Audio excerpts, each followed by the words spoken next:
guys, welcome back to my channel. I hope you all are staying safe. We're still, dealing with quarantine and all of that. With that being said, I have had just a tiny bit of a shopping problem.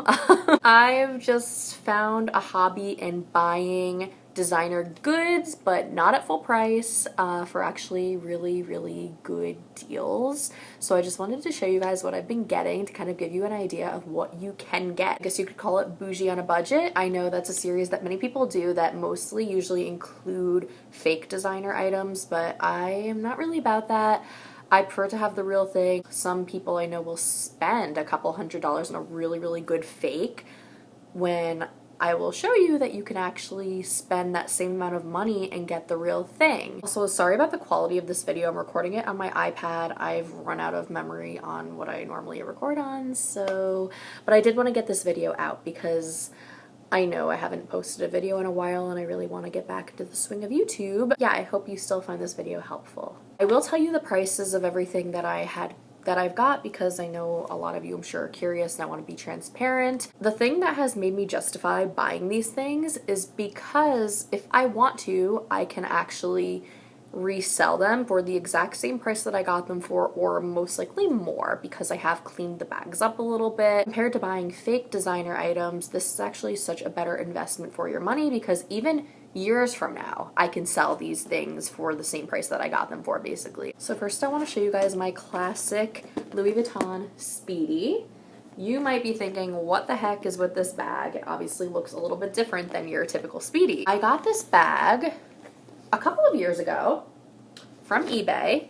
Now, if you're going to purchase designer items on eBay, I highly recommend buying them from Japanese-based sellers or stores. So you want to look at their location. If they're in Japan, 99% sure you're not going to be buying anything fake. The reason for that is Japan has really strict regulations when it comes to fake goods. This was my first ever Louis Vuitton purchase. So this bag was about, I think I got it for like $260. Because the handles were in really good shape, I actually painted the handles and all of the leather on the bag, which is why it looks so different. And the reason why I painted it is even though the leather was in really good condition, I'm not a big fan of the Vachetta, I don't know how to say it. Louis Vuitton uses untreated leather on their monogram bags, wherever there is leather on it. Previously, I was so obsessed with making sure that I didn't stain the leather. So basically, this was like this color. And if I was to grab it with wet hands with lotion on it, it would stain the leather. And it ended up just looking really dirty. So eventually I found myself not using this bag because it is a handheld bag. I was just constantly so careful with it. I was babying it. And then finally, like this month, I was like, forget it. I want to use this bag. I actually really like how the black and the monogram go together. So I painted it and it was really easy. I use this bag literally all the time now. It's a really good way to repurpose a Louis Vuitton bag. This bag to me looks literally brand new now that I've done this, and it really had an old look to it before, like the vintagey look, which I didn't mind, but I like this so much more. Starting my quarantine purchases, I've had my Speedy for a couple years, like I said, but I did recently renew it with the paint, which is why I wanted to include it in this video. First bag that I bought is this. So this is a Louis Vuitton bucket bag.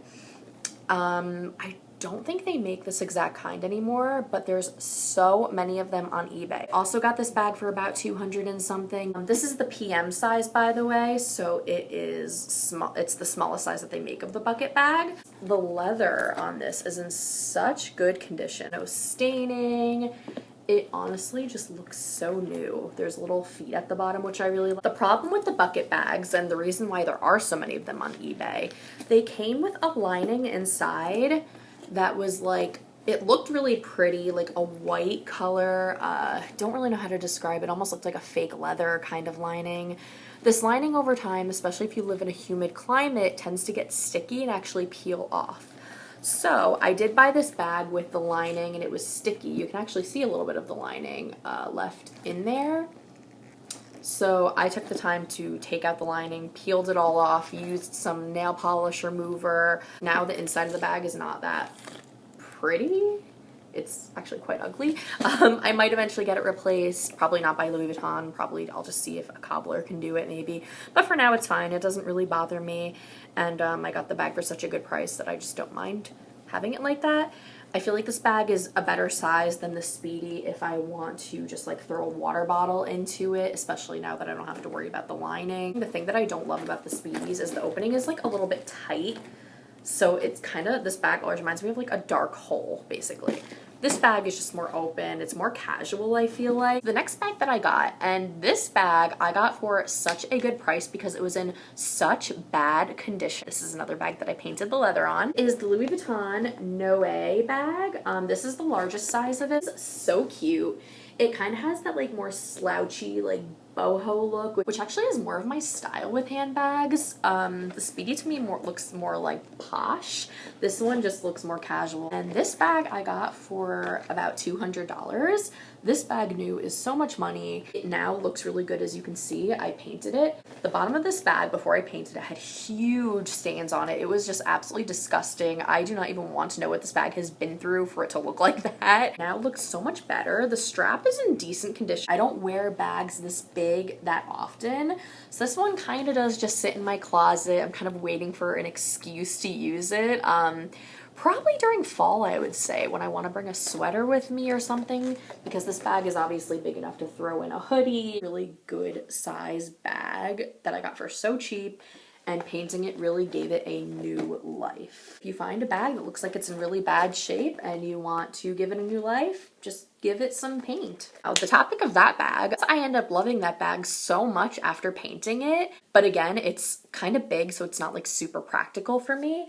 I ended up getting the same bag in the smaller size. So this is the Louis Vuitton Noe PM. As you can see, this still has like the tag on it from the store in Japan that it came from. The problem with this bag, it has kind of the same problem that the other bag had. The bottom just looks nasty. I got this bag for $150. The string is obviously too short. It had broken, so I'm just gonna get a new leather string to put around it from Etsy, Michaels, anywhere. It doesn't bother me. I forgot to mention, polishing the hardware makes a huge difference in the look of the bag. This hardware just looks nasty. When I polish it, it will be nice and shiny. And once I paint it, which I obviously haven't done yet, once I paint it, it will just look really, really nice. And I feel like I will use this one a lot compared to its big sis over here. The other thing when you buy vintage bags, I always look in the description to see if they say anything about the smell of it. To me, that just makes a huge deal breaker. If they say there's no odor, there probably still is some sort of slight storage odor. These bags are not going to smell new. I think all of these bags that I have are from like the early 90s. Some might even be from the late 80s. Just be aware of that. This one I currently have some dryer sheets sitting inside because that helps cover up the odor. Aware of that. I only will buy bags if they say that they don't notice an offensive odor in them. Next purchase, and I actually purchased these to resell. So I got these two at auction. So I ended up getting them for a really good price, two separate auctions. I just want to show them together since they're so tiny. This is a little Louis Vuitton trifold wallet. I believe it's called the Elise wallet. So it opens up like that. And then also opens up on the other side. So this wallet can hold a lot. Really in used condition. The corners are not that great, but I got it for a really good price, under $100. And then this is the agenda cover PM. This I got for a really good price as well. I want to say maybe a little over 100 for this one. It can be used to hold credit cards, but this one seriously looks so new. I feel like this was a really good find. So my last designer purchase that I got is probably one that I'm even more excited about because it's a pair of shoes, and I'm a very like plain Jane when it comes to my clothing. I like to wear pretty plain clothes. Today I'm actually wearing a dress that's from Shein. It was like 10 bucks. I'm not a big spender when it comes to clothes. I like finding things that are on sale or just like casual, you know, some bike shorts and a white t-shirt and my bag. I feel like when you wear, you know, a purse like this, it dresses up the outfit. I've never owned a pair of designer shoes, so I was really, really excited to find these Chanel espadrilles. As you can see, they're in very, very well-loved condition. You can say pre-loved condition.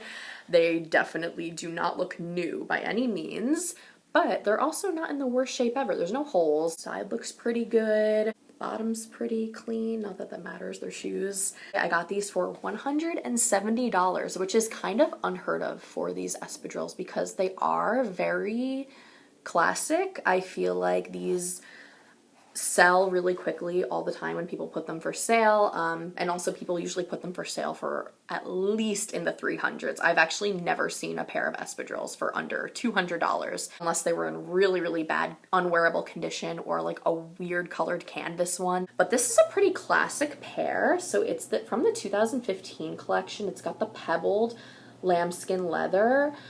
This actually isn't even the color that I was looking for. I was looking for either the beige and black or just more preferably the all black pair. I feel like that's just more my style. I saw the price of these. I knew I had to have them. And they're cute. You know, they don't go with every outfit that I have because of the coloring of them and because of like the shiny toe. They're so comfortable.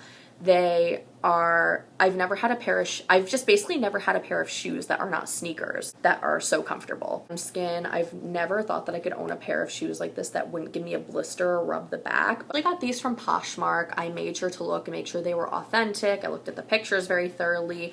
I mean, you can tell they're authentic. They're very like, they feel really, because they're really good quality. They're a really good investment.